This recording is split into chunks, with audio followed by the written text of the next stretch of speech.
नमस्कार, स्वागत है आप सभी का एक बार फिर से ज्ञान परंपरा में। हम लोग चर्चा करेंगे आज मॉडल्स ऑफ करिकुलम डेवलपमेंट के बारे में। तो क्या चीज़ है, थोड़ा सा समझ लेते हैं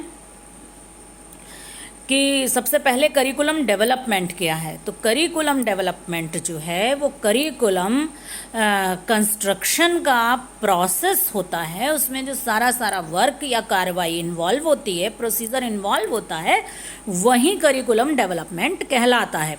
तो करिकुलम डेवलपमेंट क्या है? Curriculum development is a procedure for carrying out the curriculum construction process. सवाल कैसे बनेगा? इस एक पॉइंट से ही 2-4 सवाल बनाए जा सकते हैं। पहला तो सीधा सवाल आपसे पूछ दिया गया कि करिकुलम डेवलपमेंट से आप क्या समझते हैं। तो आप करिकुलम कंस्ट्रक्शन शब्द ढूंढेंगे कहाँ पर है।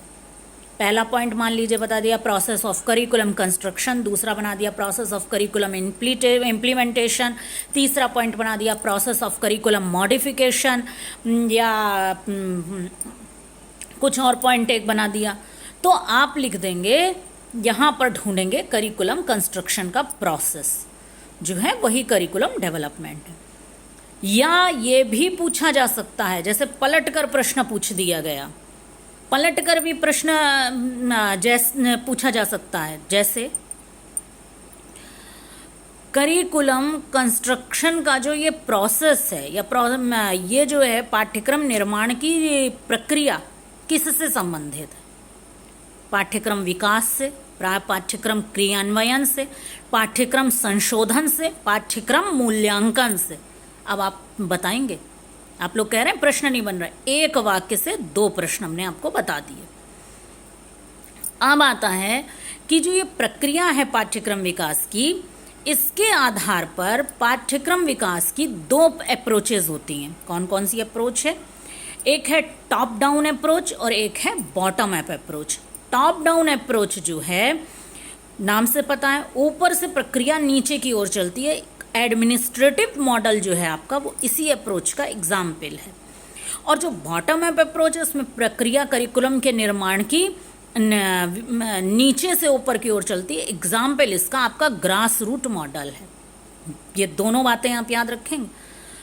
टॉप डाउन अप्रोच का एग्जाम्पल एडमिनिस्ट्रेटिव मॉडल और बॉटम अप अप्रोच का example grass root model. Multiple choice question बन सकता है, दोनों तरफ से बनते हैं कि निम्नलिखित में से कौन सा प्रतिमान टॉप डाउन अप्रोच का उदाहरण है। 2-3 नाम डाल दिए, administrative model, grass root model, ये मॉडल वो मॉडल। आप एडमिनिस्ट्रेटिव मॉडल को टिक कर देंगे। या ऐसे भी सवाल बन सकता है कि एडमिनिस्ट्रेटिव मॉडल किस अप्रोच पर आधारित है। तो ये सब बातें लिख दी और उसमें आपको ढूंढना है। अब ये जो टॉप डाउन अप्रोच है, ये क्या है? ये जो है ज़्यादातर जो अथॉरिटेरियन स्टेट्स होते हैं या जो ऐसे एजुकेशनल इंस्टीट्यूशंस होते हैं जो कुछ लोगों के कंट्रोल में ही होते हैं, वहाँ पर ये अप्रोच ज़्यादातर इम्प्लीमेंट की होती है, लागू की जाती है। इसमें ज़्यादातर क्या होता है कि एक्सपर्ट्स की एक कमेटी बना दी जाती है और वो सब चीज़ें डिसाइड कर देते हैं। उसके बाद जो कोर्स राइटर होते हैं वो कंटेंट लिखना शुरू करते हैं। यानी कि ऊपर से बात तय हो गई और उसमें उसे जो है वो नीचे की तरफ लागू कर दिया जाता है। टीचर्स की भूमिका क्या है? टीचर्स की भूमिका इसमें केवल और केवल पाठ्यक्रम के क्रियान्वयन में होती है। पाठ्यक्रम के बारे में निर्णय लेने में टीचर्स की भूमिका नहीं होती है। अब जो आपके में एक मैंने यूनिट में किसी में शायद फर्स्ट यूनिट में है अध्यापक की भूमिका। सवाल यहाँ से भी बनता है कि टॉप डाउन अप्रोच में अध्यापक की भूमिका क्या है। तो जहाँ पर इम्प्लीमेंटेशन आएगा आप वहाँ पर टिक करेंगे। इसके बाद अब जो बॉटम अप अप्रोच की बात करते हैं, उसमें टीचर्स को महत्व मिलता है। जो लोग डायरेक्ट स्टूडेंट्स से रिलेटेड हैं उनको महत्व मिलता है, क्योंकि इस अप्रोच में ये माना जाता है कि जो लोग सीधे सीधे पाठ्यक्रम से प्रभावित हो रहे हैं, जिन्हें पाठ्यक्रम को लागू करना है, वो क्या सोचते हैं, इसको महत्व मिलना चाहिए। हिल्डा टाबा ने यही बात कही। उन्होंने कहा कि टीचर्स होते हैं जो डायरेक्ट इन्वॉल्व होते हैं पाठ्यक्रम की इम्प्लीमेंटेशन प्रोसेस में, तो इसलिए पाठ्यक्रम क्या हो, इसमें भूमिका टीचर्स की होनी चाहिए, क्योंकि बच्चों की आवश्यकताओं को सबसे ज़्यादा समझने का कार्य टीचर करते हैं। अब आप ही की ये प्रॉब्लम जो आई, किसको सबसे ज़्यादा समझ में आ रही है? सोसाइटी में कौन है जो सबसे ज़्यादा इस प्रॉब्लम को समझ रहा है कि बच्चों को ये प्रॉब्लम खड़ी हो गई कि सब्जेक्टिव के बजाय ऑब्जेक्टिव पेपर हो रहा है, और वो जो हैं वो ऑब्जेक्टिव के हिसाब से पढ़ना चाहते हैं, तो टीचर्स के पास ही आएगी ना प्रॉब्लम। तो इस अप्रोच का यही मानना है कि जो सीधे सीधे बच्चों की आवश्यकता से जुड़ा है उसकी भूमिका होनी चाहिए। एग्जाम्पल देके बता देते हैं। जो राष्ट्रीय शिक्षा की नीति 2019 बनी, बॉटम अप अप्रोच का एग्जाम्पल है वो। क्या हुआ उसमें? अब आपसे पूछा जाए किसने तैयार की, तो आप तुरंत कह देंगे कि वो तो कमेटी थी, कस्तूरी रंगन कमेटी थी, उसमें तैयार की है, ये बात सही है। लेकिन अगर आपने कभी ध्यान दिया हो तो पहले बहुत मैसेजेस आते थे कि गवर्नमेंट की इस साइट पर जाइए, आप अपने सुझाव दीजिए, पॉलिसी आने वाली है, आप क्या चाहते हैं, क्या कहना चाहते हैं, कोई नई बात चाहिए। टीचर्स के पास तो बहुत ये सब आया था और उसमें पेरेंट्स या जो भी और अदर लोग हैं, स्टेक होल्डर्स हैं, सभी से ये बात पूछी गई थी, और कोई भी व्यक्ति, भारत का कोई भी व्यक्ति उसमें सुझाव दे सकता था। तो जितने सुझाव पहुंचे उनको सामने रखकर ये नीति तैयार की गई, यानी जनसाधारण की इसमें सहभागिता को स्वीकारा गया है। तो जो बॉटम अप अप्रोच होती है वो डेमोक्रेटिक वैल्यूज पर बेस्ड होती है, और टीचर की इसमें मुख्य भूमिका होती है। अब मेरी समझ में आपको ये दोनों अंतर स्पष्ट हो गए होंगे। और अगर आपसे प्रश्न बनता भी है कि टॉप डाउन अप्रोच की विशेषताएं हैं, और 3 या 4 वाक्य दे दिए, जैसे आपसे सवाल बना दिया कि टॉप डाउन जो अप्रोच है उसकी जो निम्नलिखित में से विशेषताएं हैं वो बताइए। पहला कि इसमें जो पाठ्यक्रम विकास की प्रक्रिया ऊपर से नीचे की ओर चलती है। दूसरा, इसमें प्रायः एक एक्सपर्ट कमेटी होती है। तीसरा, अध्यापकों की पाठ्यक्रम के क्रियान्वयन में भूमिका होती है। और चौथा कोई और पॉइंट बना दिया और फिर इस तरह से दिया, ए सही है, ABC सही है, BCD सही है, ABCD चारों सही है। इस तरह का प्रश्न भी बन सकता है ऐसी जगहों से जो सीधे सीधे कॉन्सेप्ट बेस्ड है। अब आता है कि आपका जो मॉडल्स हैं, तो एक मॉडल आपका ग्रास रूट मॉडल है और दूसरा आपका एडमिनिस्ट्रेटिव मॉडल है। ग्रास रूट मॉडल की बात कर लेते हैं। अब अगर आप हमसे पूछे तो आप नाम याद कर लीजिए कि हिल्डा टाबा का है, 1962 में दिया था। और अगर आपको कुछ नहीं पढ़ना है तो आप इसके स्टेप्स याद कर लीजिए, और स्टेप्स जो हैं वो सीरियल ऑर्डर से याद करिएगा, क्योंकि उसका एक क्रम है। आपसे मल्टीपल चॉइस क्वेश्चन में क्रम लगाने को दिया जा सकता है कि इनको सीन का सीरियल बनाइए। क्या क्या है, आपके पास कोई बुक होगी तो आप उससे याद कर लीजिए। हमने जिस मटेरियल से देखा है हम उससे बता दे रहे हैं। Diagnosis of needs, formulation of objectives, selection of content, organization of content, selection of learning activities और इवैल्यूएशन। हिंदी में बता देते हैं। आवश्यकता की पहचान, उद्देश्यों का निर्माण, फिर है विषय वस्तु का चयन, विषय वस्तु का संगठन, अधिगम क्रियाओं का चयन और फिर मूल्यांकन। अगर जिसको बस इतना याद करना है कि नहीं हमको केवल मल्टीपल चॉइस के हिसाब से पढ़ना है तो वो ये याद कर ले। लेकिन इतना बता देते हैं कि बिना समझे ये 6 स्टेप आप आज याद करेंगे और इन्हें पेपर तक रिटेन करना आपके लिए बहुत मुश्किल होगा। और सीरियल ऑर्डर वगैरह कुछ लगाने को आया तो वो चीज़ भी मुश्किल होगी। कॉन्सेप्ट को समझना जरूरी है, तो इस जो आप उसको मेमोराइज करते हैं वो भी आसानी से होता है। खैर आप लोग बड़े बड़े हैं, आपकी इच्छा, जैसा आपको ठीक लगे। तो जो स्टूडेंट्स समझना चाहते हैं उनके लिए हम 2 मिनट में बता देते हैं। सबसे पहले हम कोई भी काम करते हैं तो हम पहले नीड देखते हैं कि हम करिकुलम बनाने जो जा रहे हैं नीड क्या है। जैसे बीएड का हम जब करिकुलम डिसाइड करते हैं तो नीड दूसरी है, जब हाई स्कूल का करिकुलम डिसाइड करते हैं तो नीड दूसरी। तो सबसे पहले आवश्यकता की पहचान कि आखिर ज़रूरत क्या है, फिर उद्देश्य निर्धारण, ऑब्जेक्टिव डिसाइड कर देते हैं। बीएड में जब हम करिकुलम डिसाइड करेंगे तो उद्देश्य है अच्छा टीचर तैयार करना, लेकिन जब मेडिकल का कोई कोर्स होता है तब उद्देश्य अच्छा टीचर तैयार करना नहीं होता, तब उद्देश्य होता है अच्छा चिकित्सक तैयार करना, एक डॉक्टर अच्छा तैयार करना। ऐसे ही इंजीनियरिंग का उद्देश्य होता है कि समाज के जो काम आए ऐसा अच्छा इंजीनियर तैयार करना, तो ऑब्जेक्टिव डिसाइड कर लेते हैं। सिलेक्शन ऑफ द कंटेंट, क्या विषय वस्तु पढ़ाएंगे कि ये ऑब्जेक्टिव अचीव हो जाए। फिर ऑर्गेनाइजेशन ऑफ द कंटेंट, कि जो कंटेंट है, जो विषय वस्तु है, उसको कैसे संगठित किया जाए। आपने देखा होगा कि जो सिलेबस होता है इसका एक सीरियल होता है, यही आपकी दूसरी यूनिट ही है, या पेपर 1 ज़्यादा समझ में आता है तो हम उसी का एग्जाम्पल दे देते हैं। पेपर 1 है, आपने देखा होगा पहली यूनिट वैदिक बौद्ध और मुस्लिम पीरियड की है, फिर ब्रिटिश पीरियड की है, और फिर जो उसके बाद यूनिट है वो आयोगों की है, फिर उसके बाद जो भी यूनिट्स आती हैं तो वो आधुनिक शिक्षा की। क्यों ये सीरियल डाला गया है भाई? इसका कारण है कि एक क्रमिक ऑर्डर है, जो सृष्टि के विकास से जो प्रक्रिया पाठ्यक्रम की वो शिक्षा की चली आ रही है, तो एक सीरियल ऑर्डर है, लोग चेंजेस पढ़ते चले जाते हैं। अब आपने आज एक तरफ पहले बौद्ध पीरियड पढ़ लिया, फिर आपने एक आयोग याद करने की कोशिश की, फिर आपने प्राथमिक शिक्षा क्या है वो याद करने की कोशिश की, तो इस समय आप गड़बड़ा जाएंगे। अगर आप आयोग पहले याद करेंगे और बाद में प्राथमिक शिक्षा, माध्यमिक शिक्षा और उच्च शिक्षा याद करेंगे तो आपको सरलता होगी। आयोग इसीलिए हम भी कहते हैं पहले तैयार कर लीजिए। आखिर करिकुलम में जो ये डिसाइड किया जाता है कि कौन सी चीज़ें पहली यूनिट में, कौन सी चीज़ें 5वीं यूनिट में, इसका कोई आधार होता है। ये जो प्रोफेसर्स वगैरह डिसाइड करते हैं तो इसके पीछे रीज़न होते हैं, ऐसी मनमर्जी से कुछ नहीं रख देते हैं। इसी को बोलते हैं organization of the content. Serial order एक होता है।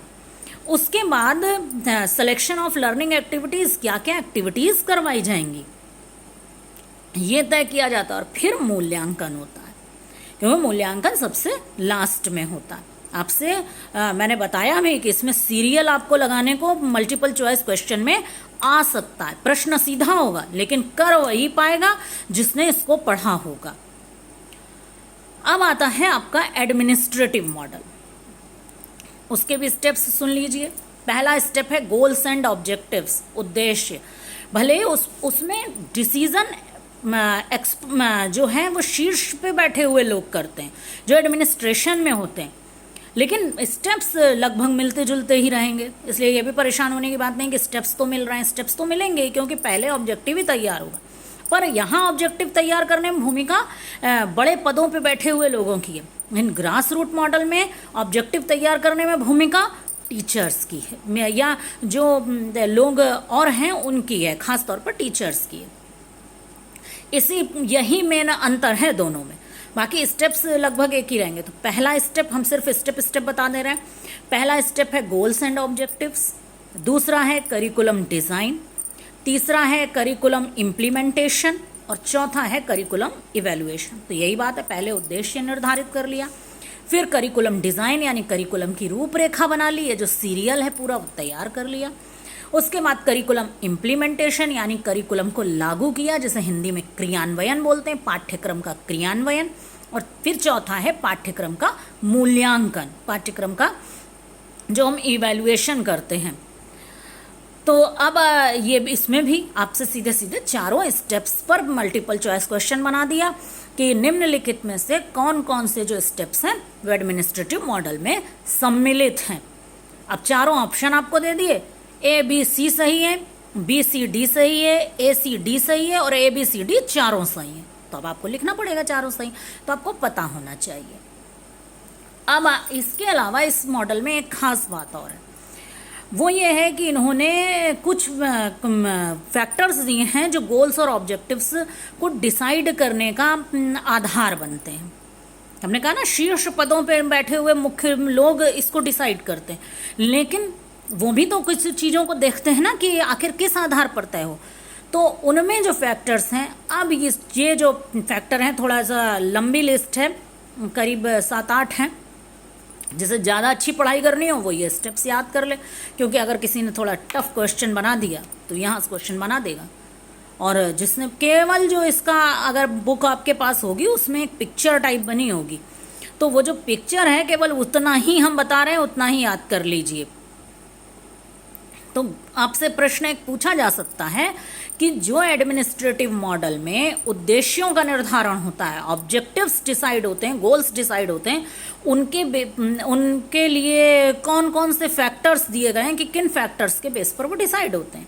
या हम वाक्य में बता देते हैं, निम्नलिखित में से कौन कौन से कारक एडमिनिस्ट्रेटिव मॉडल में उद्देश्य चयन हेतु उत्तरदायी होते हैं। इस तरह का प्रश्न अगर किसी ने अच्छा प्रश्न बना दिया तो बनाएगा।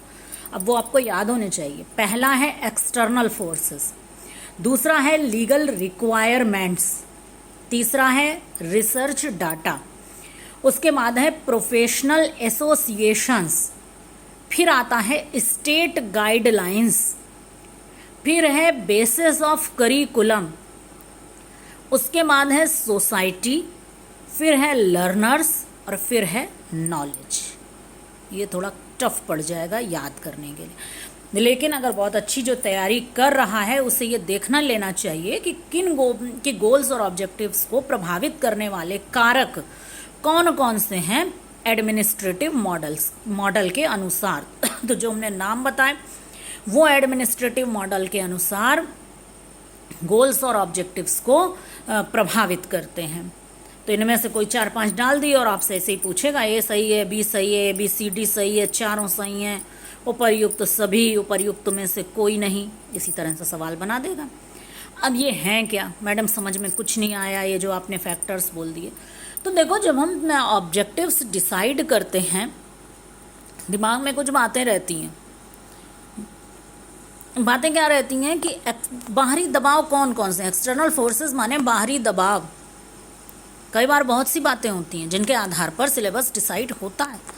जैसे जब शासक वर्ग वगैरह ज़्यादा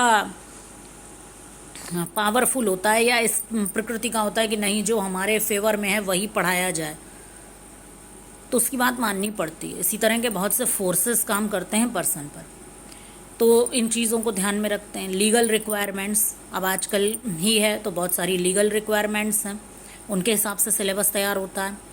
जैसे हमारा जो कानून है जो किसी व्यक्ति में भेदभाव की बात नहीं करता है। आप ऐसा कोई भी सिलेबस या कंटेंट डिसाइड नहीं कर सकते हैं कि जो ऐसा मैसेज देता हो कि कोई भी वर्ग छोटा है और कोई भी वर्ग बड़ा है।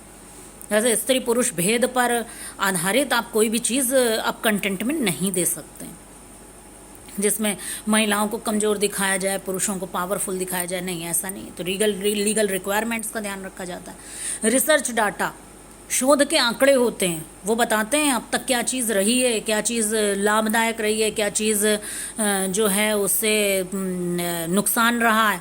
तो उस आधार पर भी उद्देश्यों को डिसाइड किया जाता है। प्रोफेशनल एसोसिएशंस, इनके आधार पर भी इनकी आवश्यकताएं क्या हैं, कोर्स को डिसाइड किया जाता है। स्टेट गाइडलाइंस, राज्य है उसके कुछ दिशा निर्देश होते हैं, उनका फॉलो करना होता है। जैसे सरकार ने कोई दिशा निर्देश जारी किया, उसका उल्लंघन करते हुए आप करिकुलम नहीं डिसाइड कर सकते। पाठ्यक्रम के जो आधार हैं आपके सिलेबस में दिए भी हैं, दार्शनिक आधार, मनोवैज्ञानिक आधार, इन सबको ध्यान में रखकर सिलेबस डिसाइड होता है। सोसाइटी, समाज कैसा है, हमारा समाज लोकतांत्रिक है, आप लोकतांत्रिक भावनाओं के विरुद्ध पाठ्यक्रम में कुछ नहीं डाल सकते। आप ऐसा नहीं कर सकते कि किसी भौगोलिक क्षेत्र के लोगों को आप प्राथमिकता दे दें या किसी विचारधारा को आप प्राथमिकता दे दें। नहीं, भारत में जितने लोग हैं उनकी जो आस्था है, उनका जो मत है, जो उनके विचारधाराएं हैं, उन सबको ध्यान में रखते हुए पाठ्यक्रम बनेगा। तो जैसी सोसाइटी होती है, हमारे यहाँ डेमोक्रेटिक वैल्यूज़ हैं, तो डेमोक्रेटिक वैल्यूज़ के बेस पर ही करिकुलम डिसाइड होगा। लर्नर्स, बच्चे कैसे हैं, भैया ऐसा थोड़ी है अगर 10 साल के बच्चे के लिए कोई करिकुलम डिसाइड हो रहा है तो वो दूसरे टाइप का होगा, और जो एमएससी या एमए के बच्चे के लिए कोई कोर्स करिकुलम डिसाइड हो रहा है वो दूसरे तरह का होगा। ध्यान दोनों में हम डेमोक्रेटिक वैल्यूज़ का रखेंगे, लेकिन बच्चे के स्तर का भी तो ध्यान रखेंगे। अब जैसे बहुत छोटे छोटे बच्चे होते हैं तो उन्हें अच्छी अच्छी कविताएं देशभक्ति की सिखा दी जाती हैं, और जो बड़े स्टूडेंट्स होते हैं उन्हें विभिन्न राजनीतिक विचारधाराओं का ज्ञान दिया जाता है, लेकिन लोकतांत्रिक मूल्यों का ध्यान रखते हुए। इसके अलावा ज्ञान, नॉलेज, उसके बेस पर भी करिकुलम डिसाइड होता है कि आखिर उस जो पर्टिकुलर सब्जेक्ट है उसकी नॉलेज कहाँ तक है, क्या है, किस तरह की है, इस सब को ध्यान में रखता है। तो आपको ज़्यादा कुछ नहीं पढ़ना है भाई, सब्जेक्टिव होता तो आपको अच्छे से इनको विस्तृत रूप में पढ़ना होता, लेकिन जो पॉइंट्स हमने बताए कि पहला करिकुलम डेवलपमेंट क्या है, तो करिकुलम डेवलपमेंट करिकुलम कंस्ट्रक्शन के प्रोसेस में जितने प्रोसीजर इन्वॉल्व होते हैं वही करिकुलम डेवलपमेंट कहलाता है। प्रक्रिया के आधार पर उसकी दो अप्रोचेस हैं, top down approach, bottom up approach, वो आपको याद रखना है, इनका एग्जाम्पल याद रखना है। जो टॉप डाउन अप्रोच है उसमें टीचर्स की भूमिका मुख्य रूप से करिकुलम के इम्प्लीमेंटेशन में होती है, यानी क्रियान्वयन में होती है कि लागू करना होता है उनको, भाई ऊपर से आ गया आप लागू कर दीजिए। और जो बॉटम अप अप्रोच है उसमें टीचर्स की जो भूमिका है, क्योंकि हमने इसलिए टीचर्स की भूमिका का नाम लिया क्योंकि ये आपके कोर्स में वो सिलेबस में एक लाइन दी हुई है, तो उसमें जो टीचर्स की भूमिका होती है वो करिकुलम के ऑब्जेक्टिव्स डिसाइड करने में भी होती है, लागू करने में तो होती ही होती है, लेकिन ऑब्जेक्टिव डिसाइड करने में उनका मुख्य रोल होता है।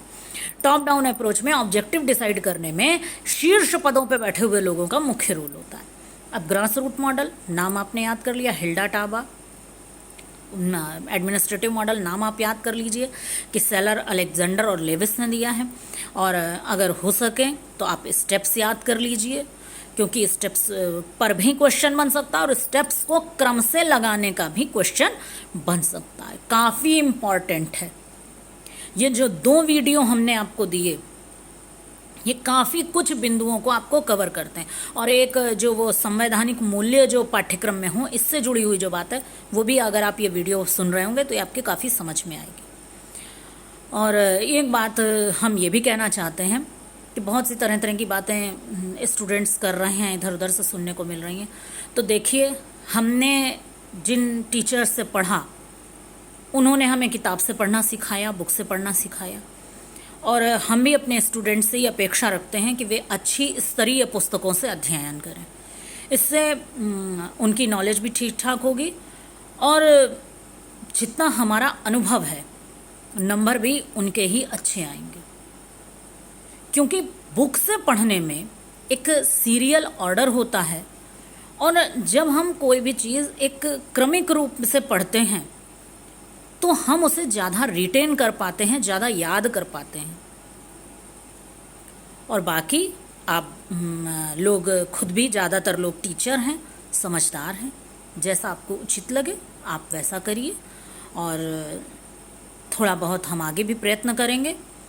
और यही पेपर मुख्य रूप से बताया जा रहा है, तो इसके 1-2 टॉपिक्स के और इम्पॉर्टेंट वीडियो हम बना देंगे।